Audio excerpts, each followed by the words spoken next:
Vaya si es particular nuestra invitada del día de hoy. Podría decirles que es una nota o una entrevista internacional, porque nuestra invitada nació en Argentina, pero bueno, gran parte de su notoriedad de los últimos años, no quizás la que ella buscaba, tuvo que ver con algo que sucedió aquí en nuestro país. Es un gusto darle la bienvenida, saber que ahora además está viviendo la vida que ella ha elegido y no la que por un momento pareció que le teníamos que imponer, cuando en un primer momento la justicia consideró que Alicia Castilla traficaba, de alguna manera producía para traficar marihuana en su casa. Bienvenida. Gracias a ustedes por invitarme. Muchas gracias. Hace bien poquito finalmente fue exculpada de toda responsabilidad. Fui inocentada. Inocentada, bien, me gusta esa palabra. Capaz que se usa mucho en Argentina, pero acá creo que es la primera vez. No. Bien, hace 3 semanas. Exactamente. Bien, por eso queríamos invitarla también, porque a veces nos falta. Desde lo periodístico hay noticias que se cubren mucho en determinada etapa y luego se pierden en la historia de la visibilidad y la gente no sabe qué pasó con tal caso o en todo caso, lo que me importa más a mí, qué pasó con tal persona. Bien. ¿Cuándo entraron en su casa y por qué? Bueno, entraron en mi casa porque hubo una denuncia. Yo tenía, como es de público y notorio conocimiento, tenía plantines de marihuana pequeños, que fue por lo mismo que la sentencia me absuelve, entendiendo que de esos plantines de marihuana no podía salir una cantidad que superase el consumo personal. Entonces, pero bueno, fue una situación en que realmente esperaban encontrar algo así como la versión femenina de Pablo Escobar. Entonces, al no encontrarlo, al ver que lo que había era eso, empezaron a buscar por otros caminos, tenían que encontrar que yo traficaba. Entonces, bueno, la razón porque inclusive hasta la producción le resultó muy curioso este artefacto que traje, es porque esto fue de alguna manera lo que determinó mi procesamiento. A falta de pruebas... ¿Esto es un exprimidor? Es un exprimidor de naranja. Se corta la naranja, se coloca una parte aquí, se baja así y obviamente aquí cae el jugo de la naranja. Bueno, quien tenga un exprimidor de estos habrá visto que aquí en la parte donde se aprieta la cáscara queda acumulado una especie de aceite que tiene la cáscara y se pone de color verde, por más que uno lo limpie queda ahí. Bueno, para mi sorpresa, la policía técnica y el comisario de Salinas determinan que eso tiene que ser analizado. Se lo llevaron el exprimidor, la licuadora, los guantes de látex. Entonces, al día siguiente, cuando la jueza me informa de mi situación, me dice que fue constatado que la producción de marihuana que yo tenía era para prensarla y venderla. Porque la policía técnica uruguaya encontró que aquí, donde estaba el aceite de la cáscara de naranja, había THC, que es el principio activo de la marihuana.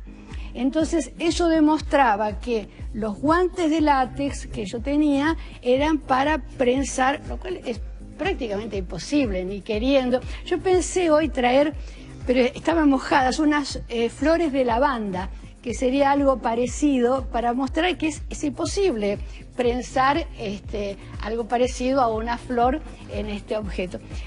Esto también, el interés de mostrarlo, es también por un llamado de atención de cómo se puede proceder sin conocimiento del tema. Pero técnicamente, ¿no había THC ahí? Pero claro que no. ¿Y cómo argumentaron esa prueba?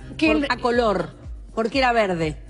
No, eso es lo que yo le pregunté a la jueza, porque la verdad es que yo estaba viviendo una película, porque por otro lado, perdóname que me aleje un poco, nosotros los latinoamericanos miramos al Uruguay como un país de vanguardia, siempre fue el país más progresista, el que tenía el mejor nivel educativo, y bueno, siempre el primer país laico, el primer país con divorcio. Y de repente me encuentro con que una jueza me dice que en el capuchón del exprimidor se encontró THC y que esto es muy grave porque aquí en el Uruguay el tema de la droga se lo toman muy en serio. Te juro que yo estaba creyendo que era una pesadilla, que me iba a despertar en algún momento. Antes de ir a la presentación, estábamos repasando algunos materiales. Una de las personas que estaba en ese momento en contacto con usted le dijo, con mucha suerte, usted no sale antes de 4 o 5 años. Exactamente. ¿Era un uniformado? Era un comisario que, según él me dijo, dirigía la escuela de policía. Vamos a ir a la presentación de nuestra invitada, porque todos los mano a mano tienen una presentación y esta es más que necesaria para contextualizar y seguir hablando no solo de esta experiencia, sino de la historia de vida de esta mujer que eligió trabajar, profundizar y conocer acerca de la marihuana.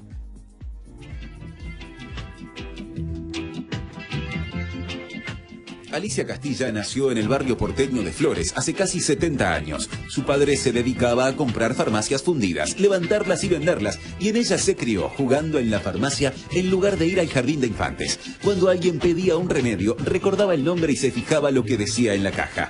Así aprendió a leer. Se hizo fanática de los prospectos porque le gustaban las palabras raras y los leía con el diccionario al lado. En su niñez farmacéutica notó algo que le llamó la atención, y las personas entraban a comprar medicamentos para sentirse mejor. Los que no podían dormir, los que se quedaban dormidos, los cansados, los hiperactivos, todos buscaban, sin sentir culpa alguna, algo que les provocara bienestar. Alicia creció, estudió psicoanálisis y se recibió de licenciada en Ciencias de la Educación. Fumaba marihuana y se volvió activista del consumo y autocultivo de cannabis. En 1997 publicó su primer libro sobre el tema, Cultura Cannabis, que tuvo que editar y distribuir con fondos propios porque nadie quería ser asociado con el tema, aunque el cáñamo existe en nuestra sociedad desde tiempos inmemoriales. Las velas de los fenicios, vikingos y hasta las que usó Colón para llegar a América eran de cáñamo. El papel sobre el que se escribió la Constitución de los Estados Unidos también.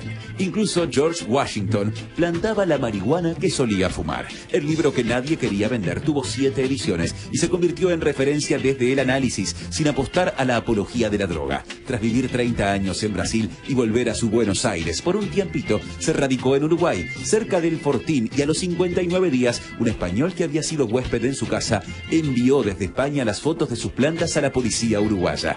La metieron presa por un delito de producción de sustancias estupefacientes prohibidas. Conocida en la cárcel como la abuela de las plantas, salió en libertad, aunque su causa todavía está pendiente. Alicia Castilla se casó con el antropólogo Daniel Vidart en enero de 2014 y viven juntos disfrutando la compañía de sus plantas, sus libros, las charlas interminables y un amor que los hace sentir adolescentes.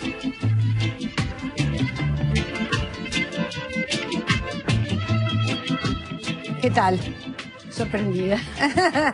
¿Algo para corregir? No, perfecto, perfecto. Perfecto, bien. Vamos entonces a repasar que todo ese episodio sucedió el 31 de enero del 2011 en el Fortín de Santa Rosa, ¿verdad? Un lugar que usted había elegido o que eligió en nuestro país para vivir. ¿Por qué la denuncia este hombre? ¿Por qué a la policía le llegan fotos de las plantas que usted tiene con una denuncia, y entonces aparece la policía diciendo, bueno, acá acabamos de encontrar un lugar donde todo esto se está procesando, no para el consumo, sí para la venta? En realidad, la pregunta de por qué me denuncia me llevaría a entrar en el tema de por qué la maldad. Es una persona, yo escribía para una revista española durante muchos años. Él trabajaba, un muchacho joven, trabajaba en la revista me invitaba todos los años porque organizan una feria del cáñamo en Barcelona y yo iba para dar charlas y bueno, así los conocí.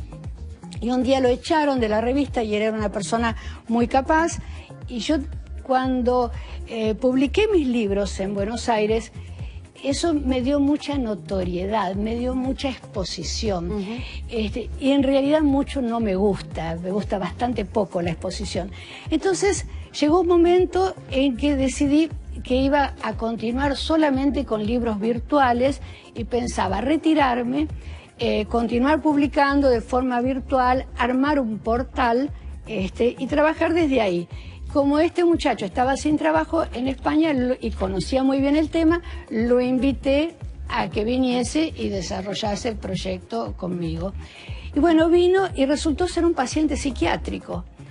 Y tuvo varios desbordes así terribles, con medicación psiquiátrica y todo, y se volvió. Y cuando volvió, hizo esta denuncia. Él sabía que la podía perjudicar. Claro, sí. Además, las plantas las había plantado él, yo le había mandado dinero para que trajese semillas y las plantó él, las estaba cuidando él. Sí, claro, sabía que la intención era perjudicarme. La intención era perjudicar. Yo he llegado a la conclusión respecto a este caso y hay otros, que no hay que buscarle mucho la vuelta al porqué. Hay gente que se dedica a hacer el bien. Lo estábamos viendo recién, hay gente que está juntando donaciones, hay gente que viaja al África a ayudar a los desamparados, y hay gente que se dedica a hacer el mal. Simplemente no hay mucho más que buscarle. Bien, pero cuénteme cómo es estar presa. Bueno, el sistema carcelario uruguayo fue también otra decepción, porque yo pensaba que estaban...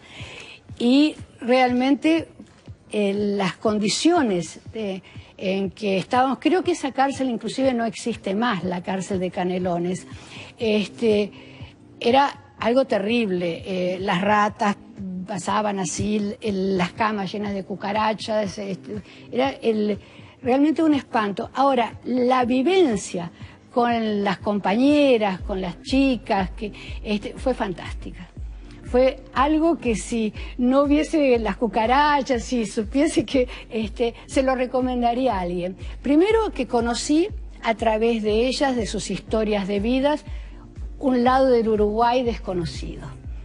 De la mujer sin opciones, la mujer que no está contenida socialmente y que, bueno, cometieron errores por falta de contención. Me respetaron muchísimo. Las mujeres en la cárcel establecen vínculos familiares, pseudofamiliares, son madres, hijas, sobrinas, y la que no se toca es la abuela.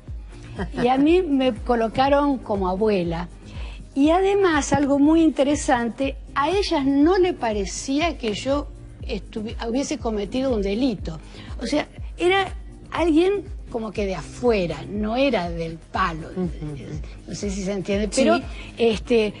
Inclusive algunas indignadas, ¿no? ¿Cómo es posible? ¿Pero dónde se vio que una mujer como vos esté presa? Me ayudaron, me cuidaron. Vi mucha violencia, pero no para conmigo. Pero vi situaciones de violencia espantosas y por parte de las guardiacárceles, de violencia hacia las presas. Eso fue algo así espantoso. ¿Y pudo interactuar? ¿Cuánto tiempo estuvo usted presa? Estuve 95 días. Estuve en la cárcel de Canelones y cuando me negaron por cuarta vez la libertad, ya se habían hecho marchas pidiendo mi libertad y sentí que me iba a quedar ahí y que no aguantaba más las cucarachas, las ratas, hice huelga de hambre.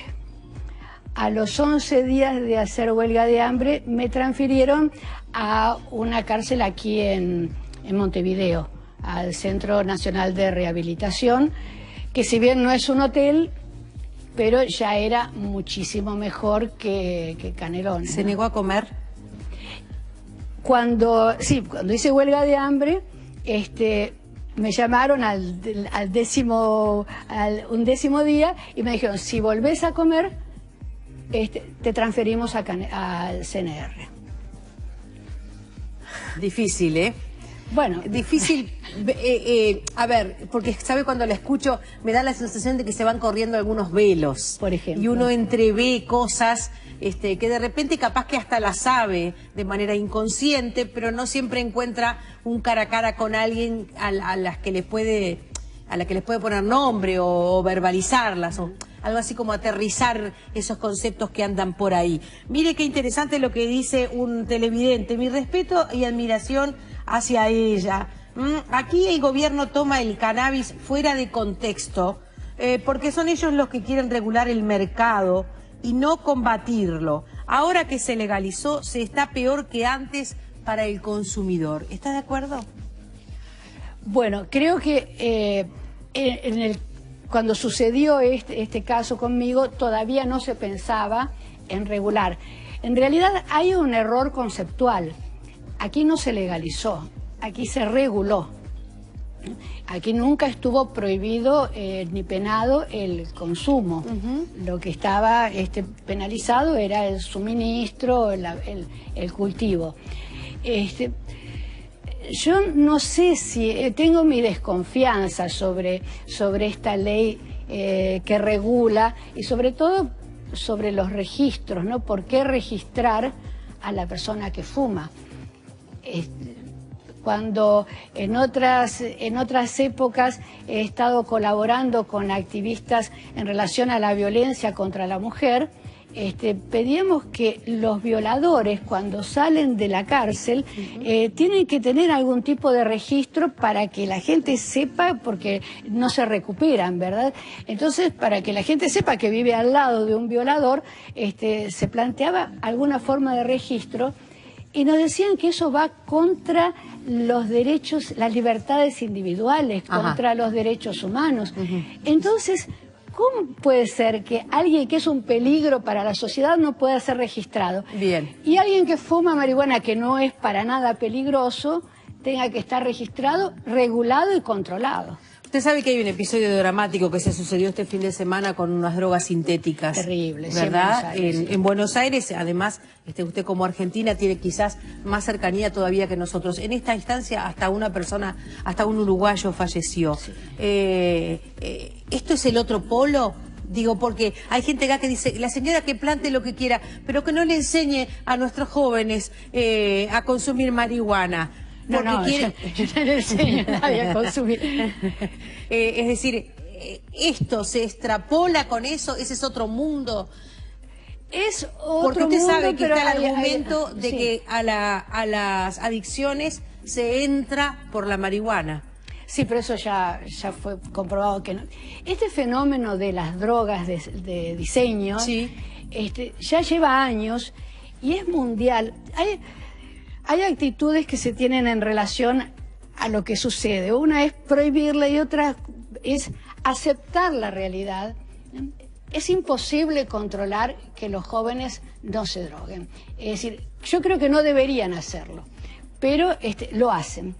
Yo compartí en Barcelona una experiencia, inclusive hice una pasantía con ellos, de una ONG que se llama Energy Control, que en un caso semejante hace muchos años en España, porque murieron por la falta de agua, porque sube la temperatura corporal y les cierran las canillas y los chicos se quedan sin dinero para comprar agua, se formó esta organización, primero a partir de madres que iban vigilando en las discotecas que hubiese agua. Pero esta ONG colocaba, y lo hace hasta ahora, una combi delante del lugar donde se realiza la fiesta. Y tienen un pequeño laboratorio donde analizan las pastillas, partiendo de la base que las van a tomar. Entonces, esta no la tomes, esta está peligrosa, esta toma la mitad. Entonces, me parece que es un camino que alcanza resultados mucho más eficaces que la prohibición. Porque la prohibición no funciona y los chicos compran las pastillas y no sabemos qué es lo que toman. Parte, sin embargo, de la base esa experiencia de que la persona que la consume está con la suficiente lucidez, por decirlo de alguna manera, de ir a poder llegar y controlarla. Eso es porque hay un grado de euforia en el que después el descontrol manda, ¿verdad? Claro, pero eso es antes, porque generalmente están en la fila para entrar y ahí es donde se las venden. Entonces, antes de entrar a la discoteca, se hacen analizar la pastilla, obviamente antes de tomarla. Entonces dicen, mira, esta tiene demasiada anfetamina, toma la mitad, esta está peligrosa, como parece que esa tal de Superman estaba peligrosa. Si hubiese habido un análisis antes, se hubiesen evitado estas muertes.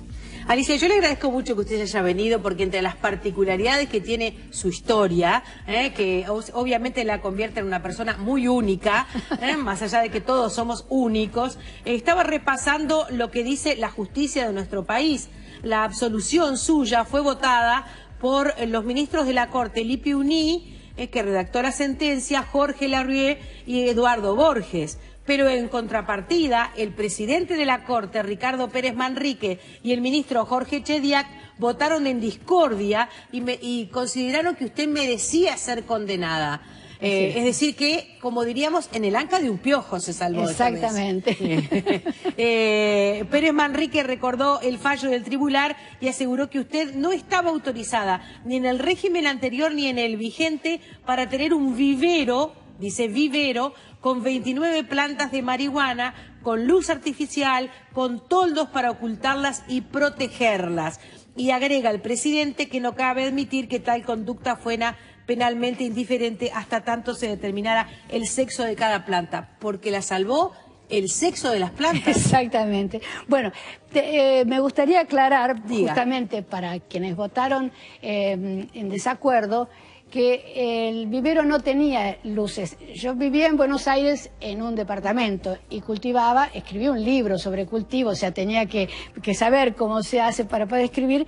Las lámparas, las luces que tenía, no estaban en uso, las había usado en Buenos Aires, aquí plantaba al sol.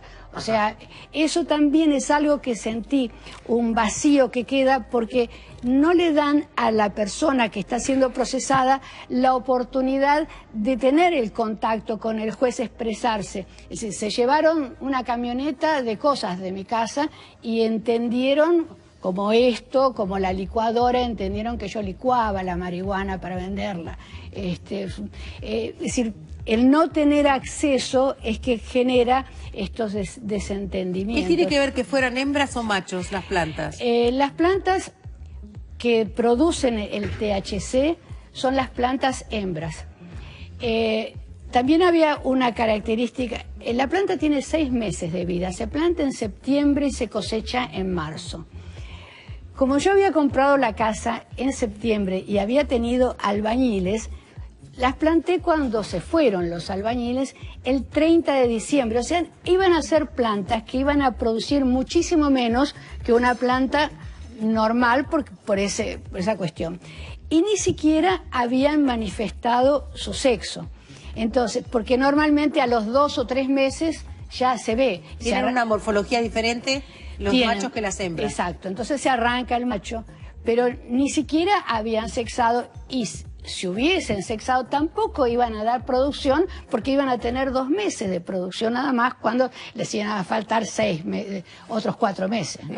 A Castilla, su abogado, el doctor Gonzalo Fernández, pone como uno de los argumentos jurídicos que finalmente es lo que la libera a usted de toda responsabilidad, el hecho de que cuando se llevan todo, arrancan las plantas, se llevan, bueno, la juguera, la licuadora, los guantes de látex, las lámparas, etcétera, etcétera, y se rellevan las plantas. Exacto. Y esas plantas al otro día son destruidas. Exacto. Sí. Entonces, nunca la justicia, nunca los técnicos llegan a ver qué tipo de plantas son y justamente si son, si son machos o hembras. Claro, no se sabía qué producción iba a dar aquello. De ahí es que se consigue su libertad. Así es. ¿Qué aprendió de todo esto? A ver, aprendí que a veces uno se encuentra involuntariamente en la cresta de una ola que genera movimientos. Jamás pensé estar aquí y jamás pensé que esto iba a traer esta discusión pública que trajo. Que creo que de alguna manera la sociedad uruguaya hoy enfrenta con más claridad y con más conocimiento el tema de la marihuana que en 2010, digamos, cuando esto pasó. Alicia, ¿alguna vez vendió marihuana? No, vendí libros sobre marihuana. No, nada más. Gracias por haber venido. Gracias a ustedes por invitarme. La unicidad de su caso hace que ahora se convierta en una mujer de película. ¿Está preparada para un documental? Y hay detalles que son para una película de Almodóvar. Bueno, puede llegar a ser una chica Almodóvar. Creo que después sí. de todo. Creo que sí. Le agradezco mucho su presencia esta mañana. Gracias a ustedes. Aquí en este Mano a Mano. Seguimos compartiendo con ustedes contenidos. Y bueno, y puede llevarse el exprimidor. Muchas gracias. Al lugar. Muchas gracias, Castilla.